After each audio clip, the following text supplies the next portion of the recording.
Who got the clap? Hi, I'm Darren Murphy, and welcome to FansVoiceTV Monday Night Live. I'm joined here by my good old buddy, John O Flynn. How are you keeping these days? Very good, thanks. Bit of warm weather today, so top the tan up. So happy enough with that. Always fully tanned, John. So, I'm doing loads of stuff, but you're doing more. So, what are you at these days? Well, from 5 in the morning, I'm a milkman, up until about 12:30, maybe 11:30 some days. Then I turn into a footballer. I train with Cork City. Then I'm an FAI/Cork City employee. So do a bit of community stuff, do some coaching, getting out to schools, do some visits. Then after that, from about 3 till 9 o'clock, I'm managing a team down in Wexford. So I'm a manager, and then I try and do some other stuff in between that. I'm also a husband, so I try and do a small bit of that in between. kept busy. So, like, you're up at Harps. Like, obviously you're training out of Cork City. Like, is it tough with the players? Like, you know, you're just coming in for games. Is there any effect or? Not really, no. It's a good bunch of lads. You know, I think I've been lucky through my whole career that I've never been in a bad dressing room, like, you know. So I just went up, they took to me straight away. You know, dealing with a manager like Ollie, you know, he won't be taking no shit. So, you know, they're a good bunch of lads. They obviously knew I was coming in, and the trip was mega. So I'm obviously training with Cork and then just going off for games, but really enjoying it. Really enjoying the season. Good bunch of lads, as I say. John Cavanagh's come in the last couple of weeks, which has helped my travel routine. So, no, it's all good, and I'm really enjoying it. Oh, it's huge having a huge difference having a player going up with you from Cork as well, like in those away trips. Like, how you find it yourself? Are you fit? Because obviously you're like me, you know, injury prone. Like, and I am fit. Don't like to use injury prone, like, but yeah. I've had my fair share of injuries, I know that, but yeah. You know, I'm 36, I'm still playing away. Finally got it right. Feeling fit, yeah. Probably haven't played or got as much game time as I would have liked this year. Maybe due to training with Cork and travelling up and everything involved in it has probably hindered it. But no, really enjoying the season. You know, we won again the other night. We play UCD in 2 weeks. We don't play this weekend because it's the Cup week. So 2 weeks time we have our second last game against UCD. The incentive is not to leave them win or draw, because they win the league up there. So if we beat them, it goes into the last game. They play Longford and we play Cabinteely. So we're just hoping to get a result up there, and, you know, hopefully bring it into the last game. Other than that, we're in the playoffs, so there's another few games after that. So yeah. And you enjoying your football at the moment? yeah, loving the football. Yeah. That's the main thing. Like, yeah, exactly. Yeah, really enjoying training with Cork. You know, I get all the good stuff. Really, I'm able to go in while training starts, so I miss the meetings at the start and going through the videos, all that kind of stuff that is a bit of a bore as a player. I miss all that. I just go in, warm up, go with the lads, and as soon as the shape starts, I'm gone as well. Like, so maybe teams should look at that a bit more as well for injured players. I mean, when you were in the UK, it's probably the same. You're in first, last to leave was the rule, and basically you're in there like, geez, we were in at Stevenage, just being at like 9 o'clock in the morning, going home at 4, like, and people say, oh yeah, but you're just like playing football. It's very hard to find stuff to do, like, you know, when you're injured. Like, fair enough if I was able to run or kick a ball around or whatever, but like, there's only so many press ups you could do, there's only so many bike sessions, you know, like, it does get boring, like, doesn't it? But yeah, I actually remember being at Exeter a few times and ringing you while I was heading back from town into my house, and you were saying you're only just on the way home and it's like 20 to 5. I'm like, oh, yeah, you're saying it's basically a 9 to 5 job. That it was tough out, like. But yeah, it just depends what manager you have, and as you say, how they go about, you know, managing a player who's older. Like, in my opinion, I played with Paul Furlong. He was 42 when I first went to Barnet. I was playing with a 42-year-old up front, and they just managed him perfectly. Yeah, he trained when he felt like it, and he played and he recovered his way that he felt.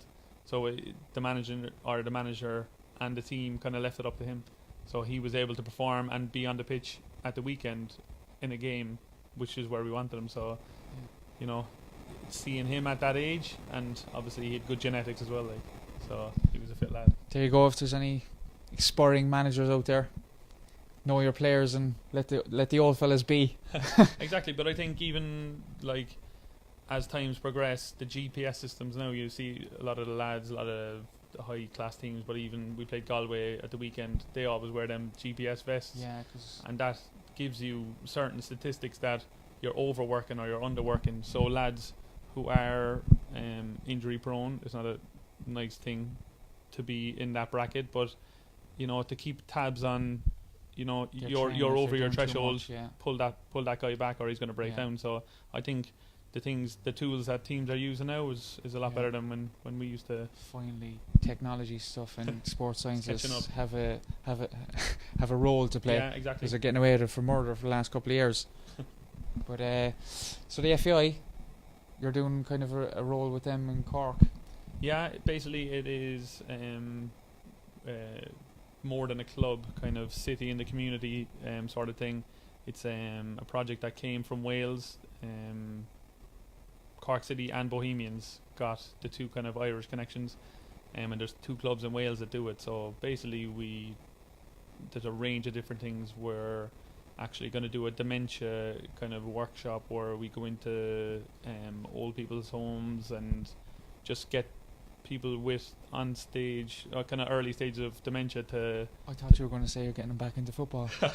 No, but just if we can use football as the tool. So they had a small thing there when the FAI came down. It was basically Ray Houghton was there and thinking of memories from Euro 98 and stuff like that, and maybe Houghton's goal against Italy, and then that kind of remember it. Yeah, that's a great idea. So actually, that kind of stuff. Then we do stuff in schools, numeracy programs where we're using maths plus football as a kind of a tool to learn. Plus, then we do 20 minutes of a session after that, so the kids are kind of learning and gagging to go out on the pitch and do a session. Plus, we have city skills, where me and Chris McDermott, we're doing kind of like not one-on-one coaching, but specific coaching for kids from say the ages of 9 to 14. Some are younger, some are older, and just kind of quality work to go back to their clubs with, knowing how to open your body up and to receive a pass on the back foot, just like specific stuff, but like stuff that will help them, and it's good habits, like, you know, because there you go. You know, I know a lot of players who've gone up the ranks and haven't been taught them core basic drills, like, you know. So no, it's good. And milk, you're doing milk with your own man, obviously, yeah? Still at that, yeah? Still as you doing that. Well, he's a grafter, fair play. Well, it's more me, you know. Yeah.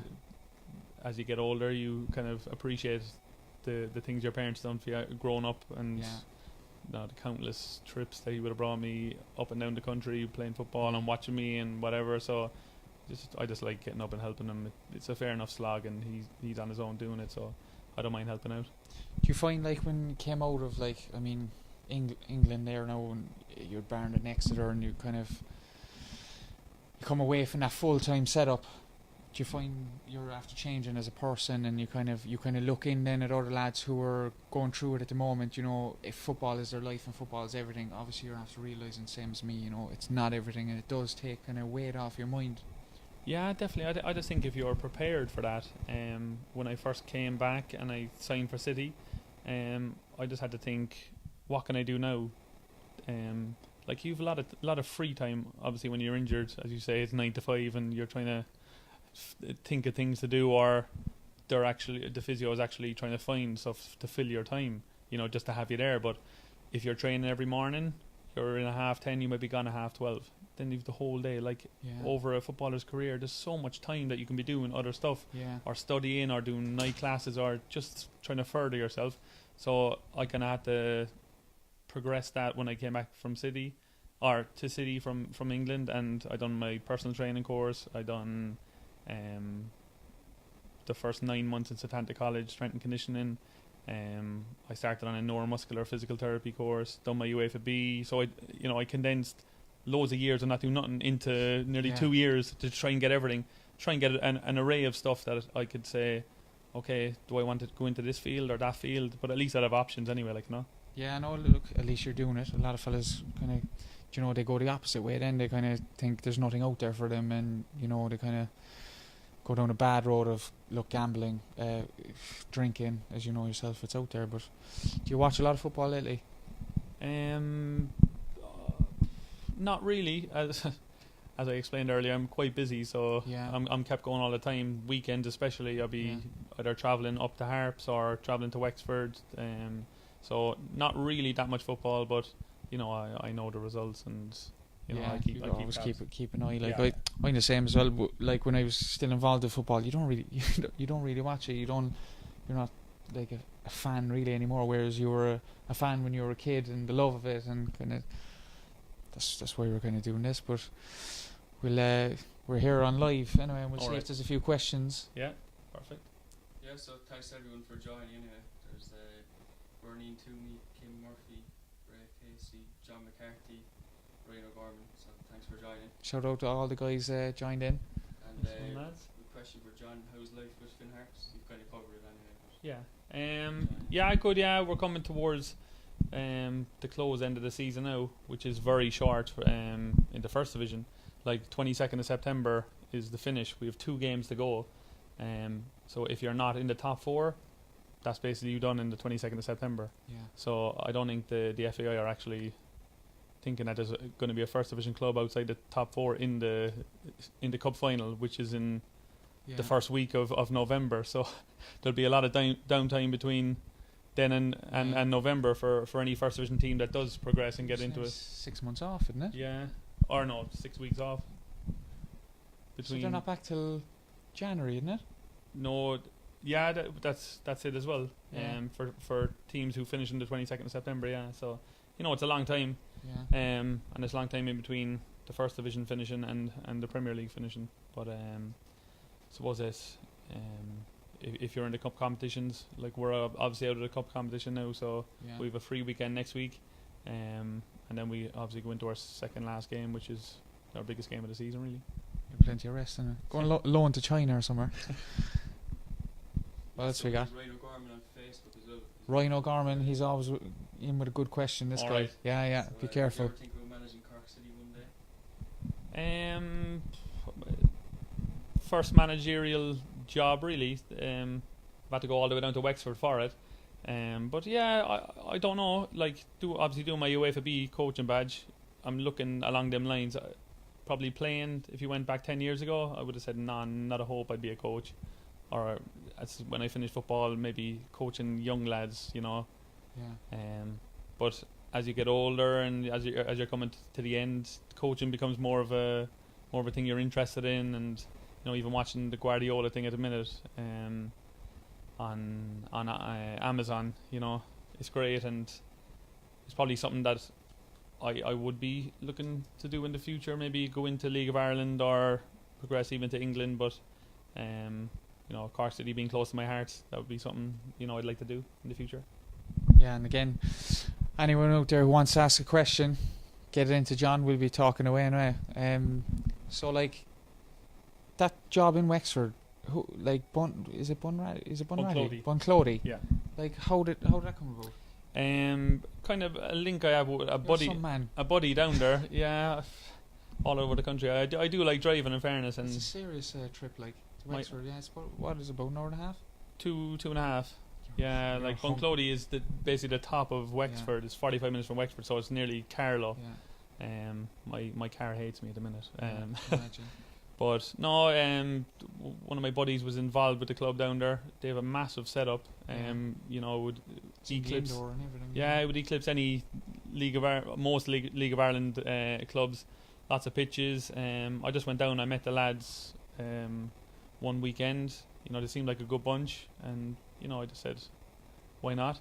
Out of my comfort zone. I obviously don't really have a comfort zone.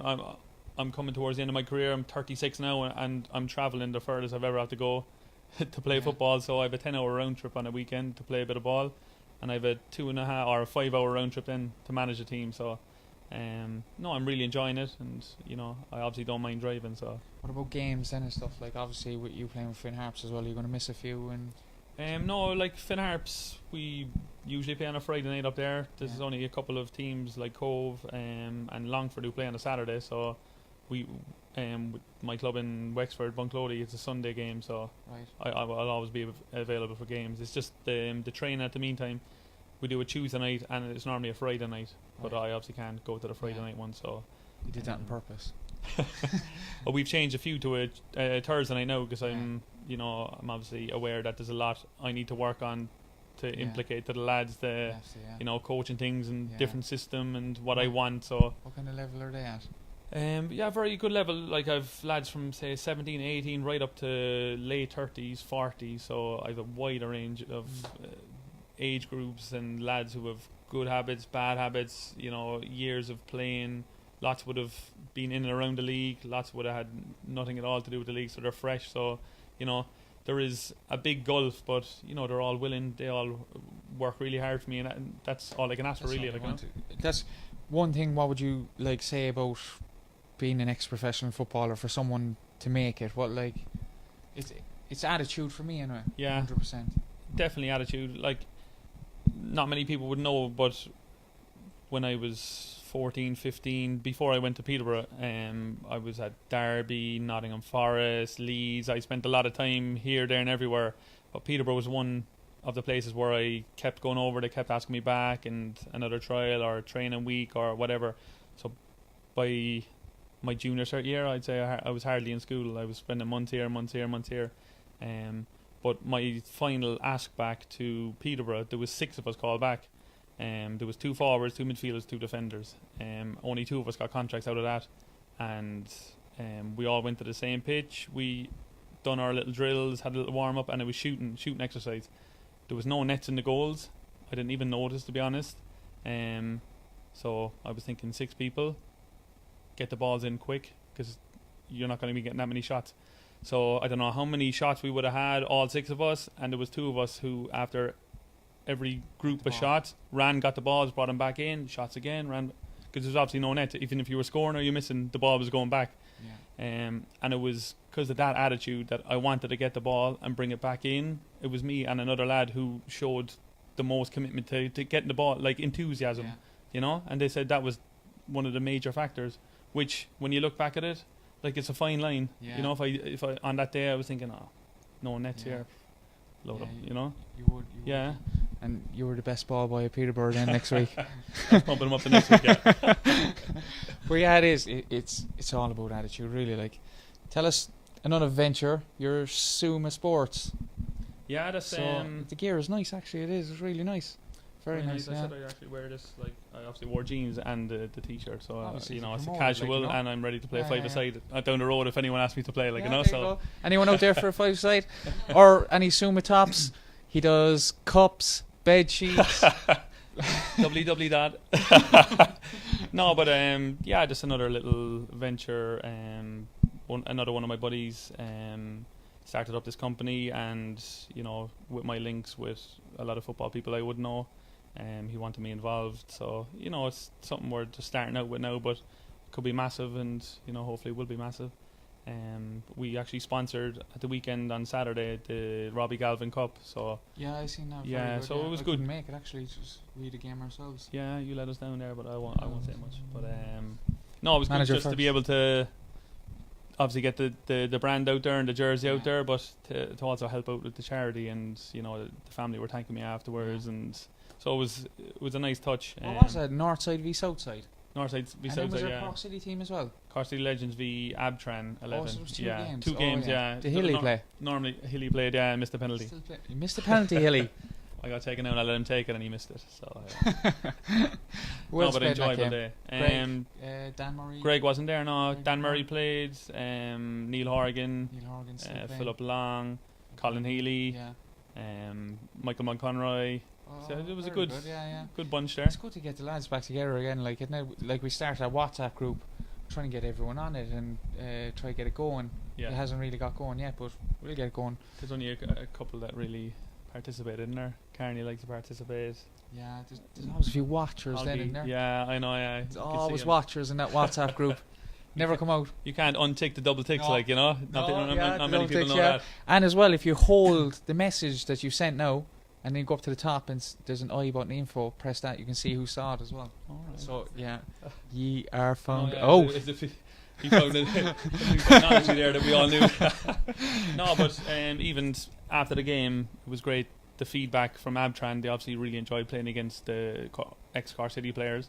Even Neil Horgan was saying, look, this could be a monthly thing, you know, where we could get onto businesses and, you know, if they wanted to pay to play us. So he's thinking about the ching straight away. But no, he really enjoyed it. Yeah. And he was just saying, when you drop out of them, the kind of upper echelons of football in Ireland, which would be the Premier League, the First Division, then when you drop down, he was just like playing with them other players where you think that's the run he's going to make, and next thing you hit the ball, but it's not the run he's going to make.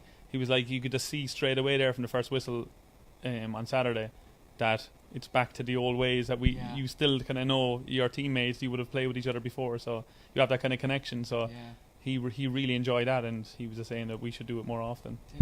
I actually played in Irish the Masters team there against Charleville, but what a game of ball it was. Like, it's enjoyable, you know, fellas like who want to get the ball down and play, and as you said there, it's a different game of football, because you are the reason you became a professional footballer. You're 2-3 steps ahead of lads, like, and you know you're playing different passes, you're seeing different areas, you're seeing different movements. It's just really enjoyable, and again, that's kind of similar to what those games would be like. Yeah, definitely. Like, we had 11 players. I was supposed to be managing the team, so I was standing on the sideline being the one sub that we had, and Cormac Cotter pulled up after like 5 minutes, so I had to come on straight away. But I was kind of itching to get on. Yeah, you would. Like, because I could see the lads playing, and I wanted to get involved again. So I played about 50 minutes, really enjoyed it, and you know, it was great for the day for the Galvin family, but also for the Cork City lads to get back together, and for the Abtran lads. Like, as a whole, it was like, definitely, you know, good lads around the place. So we'll go back to the audience. Have we got any more questions in? Just another one from Ryan as well about John Caulfield. Yeah. So, go on, this is going to be good. Ryan's always like controversial. He slaughters fellas for a living. Go on. So do you think the Cork City are in need of new management, despite the trophies Caulfield has won, to get to a consistent level at the league? You can take that one, John. Training in the morning. No, I don't think they need to change. You know, the thing with Cork City, and even new lads coming from different clubs, say at the start of the season, they don't actually realise that when you come to Cork, say you're coming from St. Pat's, or you're coming from Bowes, or you're coming from Sligo, them clubs play week in, week out, but it's a different kind of football once you get to Cork. It's cutthroat, is we need to get 3 points, we need to win the league. Doesn't really matter. Like, would we rather not win the league and finish 4th or 5th like St. Pat's and play unbelievable football, and to get pat in the back every second week and then get beat 4 or 5-0? Or would you rather play, we're going to win this game and we'll do whatever it takes to win it? So I think John Caulfield's method, and you know, he's obviously won the trophies, you know, you can't discount that, but his ethos is win the game. You know, that's it, basically. That's what it boils down to. And being a Cork player and playing for Cork City, you know, you have to, I know the Cork crowd, and you know, I suppose what they're kind of, a lot of Cork City fans I see, is that they were used to a certain brand of football. I mean, when you played in that 2005 team or the 2018, we still kind of won stuff. We still played a decent brand of football, and then it's a different brand now that John has bought. And this, like, as you said, the man's successful. Like, he's done what he's done. He's won nearly every trophy that has to be won, you know, with Cork City. Now he's got him into Europe, and again, they're a young team. They need to learn. They need to get experience. But as I said, I think you need to give him more time again, and just understand that you can't win every game, can't win every cup. It's going to, like, there's going to be a downfall. Because he's brought in great staff around him. You know, he's brought in a great team, got in great players, and as well, he's got the club like probably run like it's never been run before. You can see that from the outside. Yeah. So again, I don't think so. No, I think the club is definitely sustainable, definitely better since John Caulfield came in. And as about another 2 years, you're doing your A, and then the club. Yeah, about another 2 years, give him, and then John will be in. Yeah. So Ivan Sexton asked, who's the best player with Ramblers at the moment in John and Darren's opinion.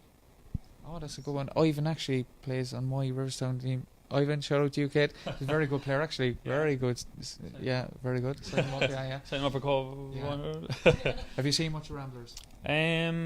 Not so much. We played against them a few times. Obviously a young team, really energetic. Always tough to play against, especially down there. Even though we beat them twice down there, and they beat us up in Harps when they came up on the day, you know. But I just think at them bringing the bit of quality and the experience back, Shane O'Connor and Stephen Kenny. I think Stephen Kenny is a fantastic player, and very good, you know, I wouldn't mind playing in that Ramblers team if Stephen Kenny was on the wing, banging balls in. I don't know how many goals I scored for. I scored 18 in my first 10 games for Limerick, and I say he set 17 and I'm up like. That's a secret, Hendo. Come get me. There you go. Get him while he's hot. Sign on fee. Sell the club. No, but I think Stephen Kenny will bring the bit of, you know, goal scoring prowess, or, you know, the supply line to that team. So he'd be my man. Yeah. As a striker for me, it'd be selfish. You know, I want a winger to be putting balls in, and you know, he would be one of the most unselfish, like Georgie back in the day would have been the most unselfish player I ever played with, and we had that connection. I remember one he squared on the line to me up in Derry. He just wanted to meet the score rather than himself, like, you know. And Steve would be fairly similar to that, like. Georgie's doing well there now, actually, with the Ipswich camps. Good to see, like. Yeah, I seen Jerry Collin had something up on. He did an interview. Yeah, he shunned me for it. Did he? Sound George? No, I wasn't big enough for you, was I? No, but it's great to see him doing well as well. You know. He's a good lad, George. Yeah, great lad. We had some great days, like, so. Yeah.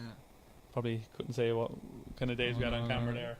I'm just glad that social media wasn't around back in our day. Oh my God! Imagine social media around our day. Like, it would be just getting released at this stage, I'd right. say. I would never made professional anyway. Definitely not. There's a few more, I'd say. Yeah. But no, that's brilliant. Is there any more questions? Sean Lawson asked John who's the best midfielder, Admir, Softitch, or yourself, Darren. Sean Lawson, big shout out to Sean Lawson. Sean, thanks for the question. Hopefully Admir isn't tuning into this, and I'd have to say Darren Murphy. Thanks, John. I'll definitely buy a top now. You never said who your best player was with Cove Ramblers. Do you know what? I actually haven't seen that much of him. But again, I've been there with Shane. Similar. Stephen Kenny. I've seen him play. You know, they're two fantastic players. Hunty in goal then as well. Mm-hmm. You need those kind of players in the squad. The young lads seem to be good. I know Jason Kabby is young fellas playing. Yeah. He's doing really well at the moment. Yeah, got good quality. Yeah, so, you know, bringing him. I think there's Chris Hull there as well. Yeah. I've been impressed by Chris Hull, actually. Keane Leonard, he's another player. Yeah, doing decent enough. They have a good core. And you've got James McSweeney then, the centre half. He was very good when he came up. Left sided player. Yeah. It was just a pity last year with the way the league went that only one obviously went up and there was no playoff. You know, felt disappointed for Cove last year. Just a pity that they couldn't replicate that this season. But you know, he's obviously building something there and bringing the young lads in and bringing the experience back. I know Shane hasn't played much football this year, so he obviously needs to get fit. Steve was in and out, so you know, hopefully next season get them lads fit and bit of experience in there as well. Yeah, so to answer your question, all the Ramblers players, I said. Darren started thinking, I know a few Ramblers. Let's name everyone I know. Team sheet. Jason Lynch has a question as well. Who's the best manager you've played with, John? Paul Tisdale was very good for me at Exeter City. He was he dressed well as well, didn't he? Yeah, he dressed well. Yeah, his best buddy was Ray Kelvin, who's the owner of Ted Baker. Yeah. So he always dressed well. But coaching wise, I would have learnt a lot off of Tisdale. He would have had us well drilled. But to be fair, Exeter, he played lovely football. I remember playing against you a couple of times, and it seemed to me that did you do a lot of shape there and stuff? A lot of shape, a lot of drills. Like he wanted us to play the right way, but also to have Plan B. But it wasn't just a hoof ball; it was a guided ball in behind kind of thing into areas. Yeah, exactly. So he was definitely up there. But Pat Dolan was my man, and you know, I think for a fella to get the most out of every single player and to know everyone's quirk and niche and how to play him. Some needed to kick up the arse, some needed a arm around the shoulder, and he just had it down to a T. And I think, I tell the story when Pat first came in. He probably came into the change room and said, "Who out of this change room wants to play for the Irish national team?" Everyone was like, "What are you on about?" Everyone started laughing, But thinking about it then, as it progressed, the second year, the third year, I know he left in the third year.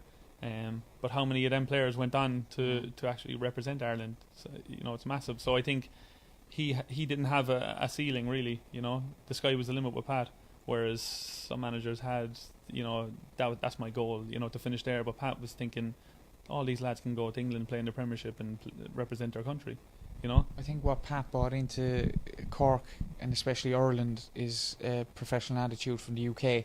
And what was involved in the UK, and it's starting to get better and better now with all the players coming back and basically doing what they're doing over. Because I remember when I was a young fella, didn't have the best diet. I had a crap diet, but drinking a lot as well. I remember actually went down. I don't know, were you down the Tralee trip that Dolan took us down there pre-season, and I was actually at Cove, but I was a guest there. Alright. So I was going to sign with Cork City that time. So we went down to Tralee for a training camp, and he took us down to the beach, right? And I obviously wasn't used to this, but all the players, I think you were already after going a year with Dolan on the training. And basically we did running on the beach and, sprints up and down the beach and stuff like that and whatever. And then we kind of had to jog out, and basically you had to jog back to the bus and then get on the bus. And I was the last one back to the bus. Jory Harris beat me back to the bus. I was so unfit. Jory Harris could still beat us back to the bus. No, but I was saying, you were so much fitter, and that was a huge eye opener for me as well. And especially when I went to the UK, they're at a different level. And I think Damien Duff is trying to bring that back as well. They're now into Rovers training 6 o'clock in the morning. If you want to be a professional footballer these days, the amount of work that you need to put in is astronomical. You have to be from 14 geared in your head. You have to be training, you have to have diet. Obviously ability will get you so much, but as we spoke about the attitude, but that'd be my advice to him anyway. Yeah, I think you have to be an athlete first now. Yeah. Then the good footballer, and then the attitude, and then all that stuff really comes in. But if you're not fit, then everything falls apart after that. And I see a lot of young lads now coming into first team squads these days, and I remember getting a call up to the first team squad and training with them at Peterborough, and you'd be absolutely bricking it, and you're thinking, I just got to go in there and work my socks off, and the quality mightn't be good, but you just got to make sure if there's running after training that I'm going to be the fittest there, and they're going to be running after me, and they're going to be saying, this lad is fit. But I see young lads coming in now and they don't even want to run. They don't go past the breaking zone, as I call it, where you have to go through that, and they're just happy enough to say, all right, I'm coming in. And there's older lads beating them in the running where they'd be more like he's got a Nike bib and I don't have a Nike bib. What's going on there? Yeah, so it's totally changed now. But I think to start off with, if the advice is be as fit as you can, and then everything tumbles off of that really. I think in the next few years there will be huge advantage for underage players that are good attitude and fit, because as you said, a lot of the young fellas these days are they don't have the attitude. They're getting probably, I don't know, babied at home with their mother or something, but you can't give out to them or anything, or sure. Even look at the YTS days and what we had to do, and the kind of stuff the first teamers would do to you. That's all gone out now. Even before I came back from England, you couldn't ask the YTS lads to clean the changing room or to clean the boots anymore. That's all gone. So make sure they're shining. Them little good habits that kept you on your toes as a young lad, and there was that kind of, not scare tactics, but you were nearly afraid to step out of line, and you're trying to do everything properly. That's all gone now. All them days are gone. Where's me worders? Back in our day, huh? Yeah. But look, we'll wrap it up there anyway, and it's great talking to you. Perfect. Thanks always a pleasure, and cheers for tuning in. Thanks, guys. And we will be here again next Monday night, so tune in.